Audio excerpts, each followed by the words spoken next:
আমার ইউটিউব চ্যানেলে সব বন্ধুদের জানাই স্বাগত। আমি আবার চলে এলাম একটি রেসিপি নিয়ে। রেসিপিটি দেখুন, দেখে ভালো লাগলে লাইক শেয়ার কমেন্ট অবশ্যই করবেন, আর নতুন বন্ধু হয়ে থাকলে একটা সাবস্ক্রাইব করে দেবেন। আমার আজকের রেসিপি পোস্ত ভাজা। আজকে পোস্ত ভাজাটা আমি কিভাবে করি সেটাই শেয়ার করব। এটা আমার মা খুব করতো। এই পোস্ত ভাজাটা এমনই টেস্টি হয়, এটা দিয়েই এক থালা গরম ভাত খাওয়া হয়ে যাবে। তার জন্য আধ ঘন্টা আগে থেকে পোস্তটাকে জলে ভিজিয়ে রেখেছি। পোস্তটা অনেকটাই ভিজে গেছে।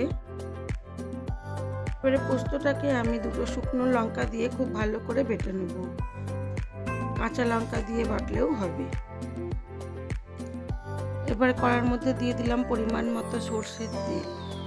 তেলটা গরম হয়ে গেছে, দিয়ে দিলাম কুচানো পেঁয়াজ। পেঁয়াজটা একটু বেশিই লাগবে।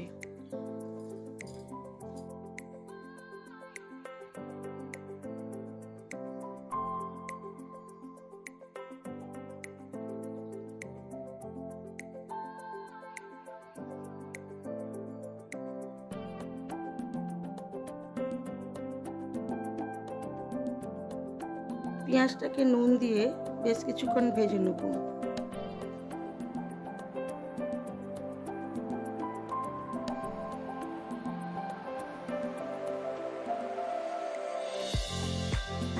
তারপরে ওর মধ্যে দিয়ে দেবো পোস্ত বাটা, যেটা বেটে রেখেছিলাম।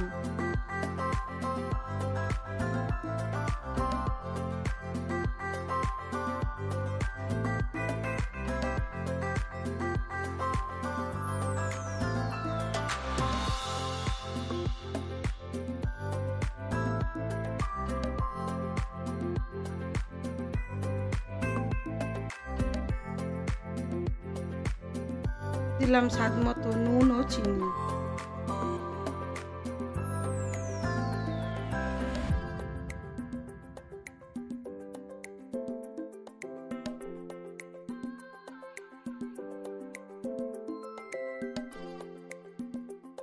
এবার এটাকে খুব ভালো করে লাল করে ভেজে নেব।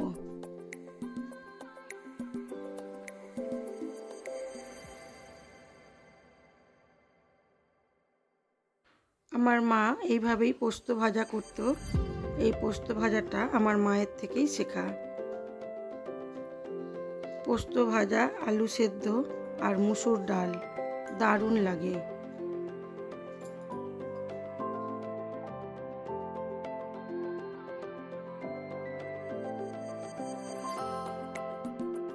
পোস্তটা আমার ভাজা হয়ে গেছে, আমি এবার এটাকে সার্ভ করে দেবো।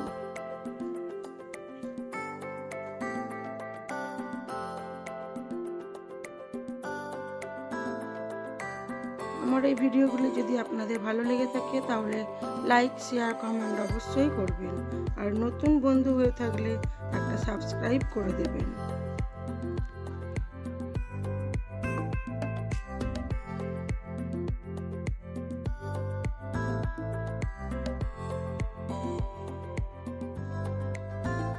এবারে দেখাই চলুন আমার আজকের লাঞ্চ মেনুতে কি ছিল।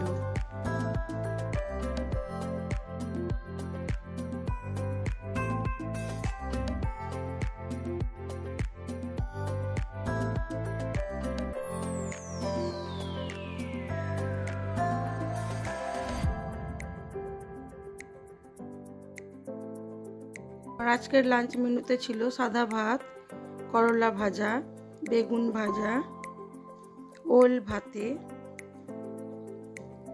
আর ছিল বাটা মাছ দিয়ে আলু পটল দিয়ে ঝোল, আর এই পোস্ত ভাজা। আজ এইটুকুই। সবাই ভালো থাকবেন, সুস্থ থাকবেন, নিজেদের খেয়াল রাখবেন।